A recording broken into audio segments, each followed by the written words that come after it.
राधे राधे। जय श्री कृष्ण। आज हम सुनने जा रहे हैं वह दिव्य कथा जिसने देवताओं के गर्व को तोड़ा, धरती पर भक्ति की महिमा को स्थापित किया और ब्रज भूमि के हर कण में प्रेम, विश्वास और संरक्षण का संदेश फैलाया। यह कथा है गोवर्धन पूजा की अन्नकूट पर्व की, जब भगवान श्री कृष्ण ने अपने नन्हे हाथों से एक विशाल पर्वत को उठाकर संपूर्ण ब्रज को वर्षा के कोप से बचाया था। यह कथा न केवल चमत्कार की है, बल्कि यह एक शिक्षा है कि सच्चा देवता वही है जो अपने भक्तों की रक्षा करे, जो धरती, गौ और ब्राह्मण की सेवा में सदा तत्पर रहे।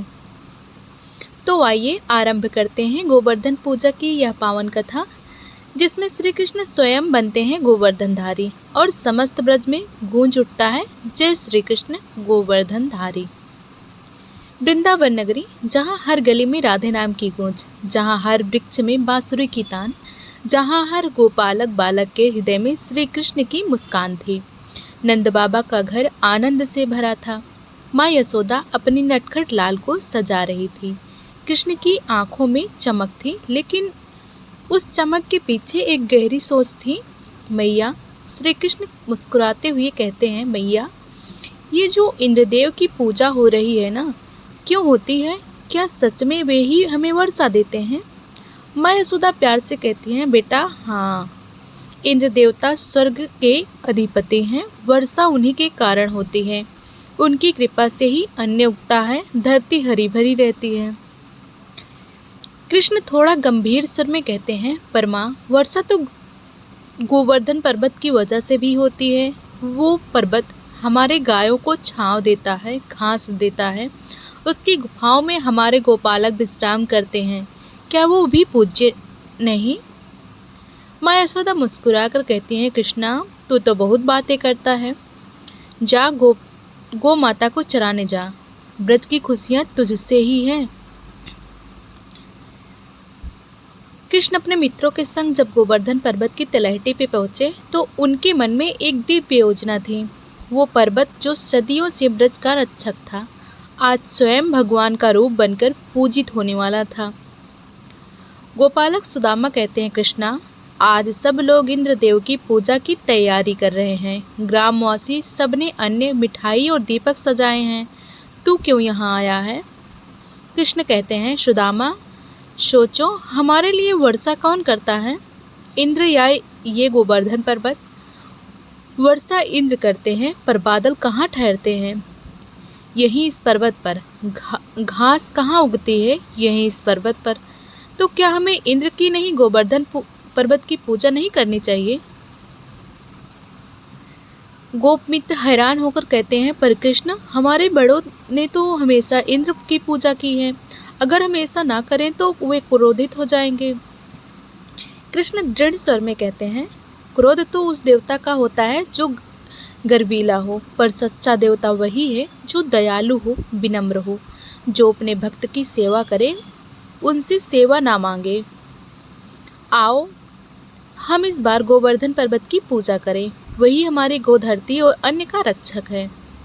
कृष्ण की बात जब ब्रजवासियों तक पहुंची तो ग्राम के सब लोग चकित रह गए। नंद बाबा, गोपियाँ और ब्रज के वृद्ध सब एकत्र हुए।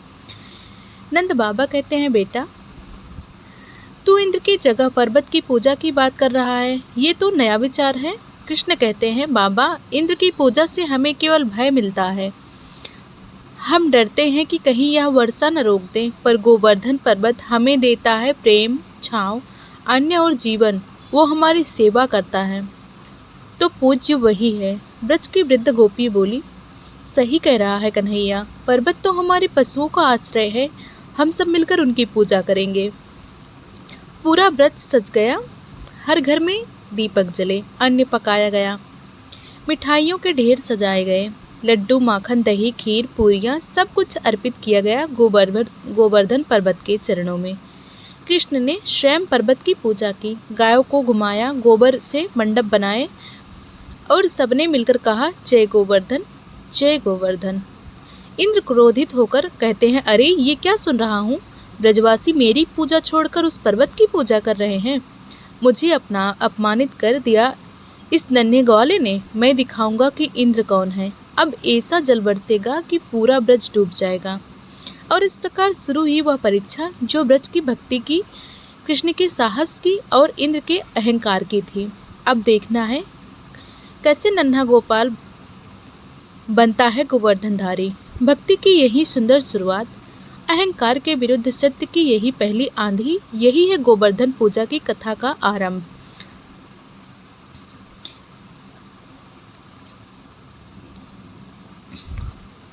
गोवर्धन पर्वत की आराधना करने का मार्ग दिखाया। यह क्या अनर्थ कर डाला उस गोपाल बालक ने। इंद्र क्रोध में कहते हैं, मेरी पूजा छोड़ एक पर्वत की पूजा कर डाली। क्या ये मनुष्य यह भूल गए कि वर्षा का स्वामी मैं हूँ। अरे बादलों, गरजो, बरसो, प्रलय ले आओ ब्रज में, डुबा दो इस भूमि को मेरे अपमान के दंड में। आकाश में काले बादल छा गए, वृंदावन की गलियां डूबने लगीं, गाय कांपने लगी, बच्चे वृद्ध गोपियां भयभीत हो गईं। चारों ओर वर्षा बिजली तूफान का तांडव मच गया। कन्हैया, माँ यशोदा घबरा कर कहती हैं, कन्हैया यह कैसी वर्षा है बेटा, हमारा घर, हमारी गाय सब डूब रहे हैं। क्या इंद्रदेव क्रोधित हो गए। कृष्ण शांत स्वर में कहते हैं, मैया भय मत करो, यह वर्षा इंद्र का गर्व है और अब समय है उसे तोड़ने का।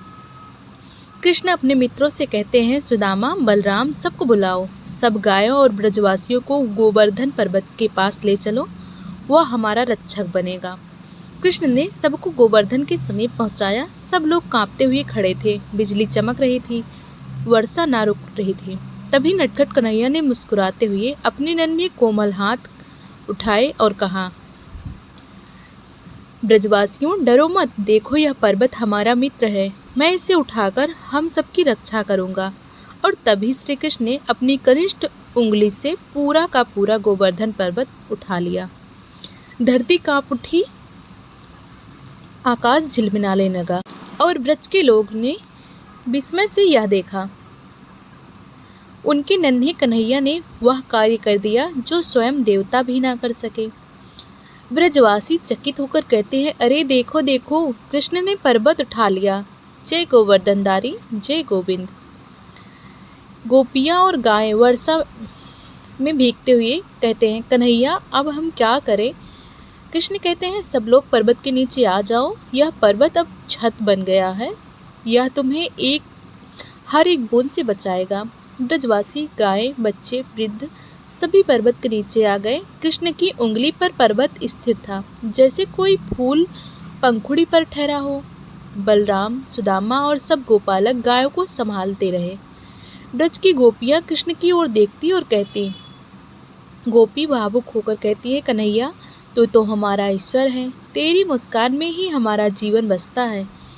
इंद्र अभी भी क्रोधित है, कहते हैं, क्या ये कैसा चमत्कार है, वर्षा रोकने की शक्ति इस बालक में कैसे आई। मेरा वज्र भी व्यर्थ हो रहा है। 7 दिन और 7 रातें इंद्र ने वर्षा रोकी नहीं, परंतु ब्रज का कोई भी जीव घायल न हुआ। कृष्ण अपनी उंगली पर पर्वत धारण किए सदैव मुस्कुराते रहे। सुदामा कहते हैं, कृष्णा तुझे थकान नहीं होती, 7 दिन बीत गए। कृष्ण मुस्कुराकर कहते हैं, थकान भक्तों के लिए होती है सुदामा, प्रेम के लिए नहीं। जब मन में भक्ति हो तो पर्वत भी हल्का लगता है। नंद बाबा गदगद स्वर में कहते हैं, बेटा तू तो स्वयं नारायण का रूप है, तूने हमें इंद्र के कोप से बचाया, अब हमें किसी का भय नहीं। 7वें दिन जब इंद्र ने देखा कि कृष्ण का तेज नहीं घटा, ब्रजवासियों का विश्वास अडिग है, तो उसका हृदय पिघल गया। वह तुरंत ब्रजभूमि उतरा, अपने रथ पर विनम्र होकर कृष्ण के चरणों में झुक गया। इंद्र नतमस्तक होकर कहते हैं, प्रभु मुझे क्षमा करें, अहंकार में मैंने अपने भक्तों को पीड़ा दी। आप तो साक्षात विष्णु हैं, आपने मुझे मेरे गर्व से मुक्त किया। कृष्ण कहते हैं, इंद्र अहंकार हर जीव में आता है, परंतु जब वह गिरता है तो भक्ति जन्म लेती है। अब लौटो स्वर्गलोक और याद रखना, देवता तभी पूजनीय होते हैं जब वे विनम्र हों। फिर कृष्ण के गोवर्धन पर्वत को धीरे से धरती पर रखा। संपूर्ण ब्रजभूमि में आनंद छा गया। गायें नाच उठी, गोपियाँ गाने लगी और सबने कहा, जय गोवर्धनधारी, जय श्री कृष्ण। भक्ति ने अहंकार को जीत लिया। एक नन्ही ग्वाले ने देवताओं को विनम्रता का अर्थ सिखाया और इसी कारण दीपावली के अगले दिन हम मनाते हैं गोवर्धन पूजा, जहाँ अन्नकूट बनता है, पर्वत की पूजा होती है और गूंजता है जय श्री कृष्ण गोवर्धनधारी। 7 दिन की वर्षा के बाद जब सूर्य की किरणें फिर से भूमि पर पड़ी तो पूरी ब्रजभूमि चमक उठी। मिट्टी की सौंधी खुशबू फैली और हर हृदय में नई आशा जाग उठी। गायें उल्लास से रंभा उठी। गोपियाँ दीपक जलाकर घर घर में मंगल गान करने लगी और हर ओर उत्सव का वातावरण था। नंद बाबा आनंदित होकर कहते हैं, कृष्ण बेटा, तूने हमें इंद्र के कोप से बचाया। अब हमें बताओ इस पर्व को हम कैसे मनाएं। कृष्ण मुस्कान के साथ कहते हैं, बाबा, आज से हम हर वर्ष इस दिन गोवर्धन पर्वत की पूजा करेंगे। हम अन्न, मिष्ठान, दही, दूध, मक्खन सभी पकवान बनाकर पर्वत को अर्पित करेंगे। इसी को अन्नकूट महोत्सव कहा जाएगा। कृष्ण के कहने पर सब ब्रजवासी तैयार हो गए। घर घर में पकवान बनने लगे। सैकड़ों प्रकार के अन्न, मिठाइयाँ, सब्जियाँ, फल सजाए गए। एक विशाल पंडाल में ब्रज की गोपियाँ गा रही थी, गोवर्धनधारी की जय, श्री कृष्ण की जय। गोपियाँ कहती हैं, देखो देखो, यह माखन मिष्ठान कितना सुंदर लग रहा है। गोवर्धन महाराज आज प्रसन्न होंगे। माँ यशोदा कहती हैं, सभी पकवान पर्वत की ओर रखो बेटा। कृष्ण कहता है, आज पर्वत स्वयं प्रकट होंगे। और जैसे ही सबने पर्वत के सामने विनम्र होकर नमस्कार किया, वहाँ एक अद्भुत दृश्य प्रकट हुआ। गोवर्धन पर्वत स्वयं जीवित रूप में प्रकट हुए। उनकी आंखें चमक रही थी, चेहरा तेजस्वी था और वे बोले, ब्रजवासियों, तुम्हारे प्रेम से मैं तृप्त हूँ। यह अन्नकूट मुझे नहीं, तुम्हारे हृदय के भाव को मिला है। कृष्ण के प्रेम से मुझे देवत्व दिया है। यह दृश्य देखकर सब ब्रजवासी झूम उठे। वे समझ गए कि गोवर्धन पर्वत स्वयं श्री कृष्ण का रूप है। सबने मिलकर बार बार कहा, जय श्री कृष्ण गोवर्धनधारी, जय गोवर्धन महाराज की। अब सब लोग इस अन्न को ग्रहण करें। कृष्ण कहते हैं, यह अन्न प्रसाद है। जिसने प्रेम से यह अर्पित किया वह सदा सुखी रहेगा। ब्रजवासी अन्नकूट प्रसाद को बांटने लगे। हर हृदय में आनंद, हर चेहरे पर मुस्कान थी। बालक कृष्ण सबको खिला रहे थे, किसी को माखन, किसी को खीर, किसी को पूरियाँ। कन्हैया, राधा मुस्कुराते हुए कहती है, कन्हैया, तूने यह सब किया, हम सब तेरा धन्यवाद कैसे करें। कृष्ण कहते हैं, प्रेम ही सबसे बड़ा धन्यवाद है राधे। जहाँ प्रेम है वही ईश्वर है, जहाँ सेवा है वही पूजा है। यही शिक्षा इस कथा की गहराई में छिपी है कि सच्ची भक्ति कर्म में है, अहंकार त्याग में है और सच्ची पूजा प्रकृति, गाय और अन्न के प्रति कृतज्ञता में है। उस दिन ब्रजभूमि में दीपों की पंक्तियां जली। हर घर में सुख का वातावरण बना। गायों को सजाया गया, बालकों ने नृत्य किया, गोपियां भजन गाने लगी, गोवर्धनधारी की जय। इंद्र विनम्र होकर कहते हैं, प्रभु, आपकी कृपा से मुझे अहंकार मुक्ति मिली। मुझे वरदान दे कि भविष्य में मैं आपके भक्तों को कभी कष्ट ना दूं। कृष्ण कहते हैं, इंद्र, याद रखना, अहंकार पतन का कारण है और विनम्रता उत्थान का। जो अपने कर्मों से सेवा करे वही सच्चा देवता है। फिर कृष्ण ने इंद्र को क्षमा की दृष्टि से देखा और इंद्र नतमस्तक होकर चला गया। ब्रजभूमि में फिर से शांति और प्रेम का राज्य स्थापित हो गया। इस प्रकार गोवर्धन पूजा का यह पर्व न केवल एक चमत्कार की स्मृति है, बल्कि यह जीवन का संदेश भी है कि हमें अपने चारों ओर की प्रकृति, धरती, अन्य, गौ माता और पर्वत की पूजा करनी चाहिए, क्योंकि यही सब हमारे जीवन का आधार है।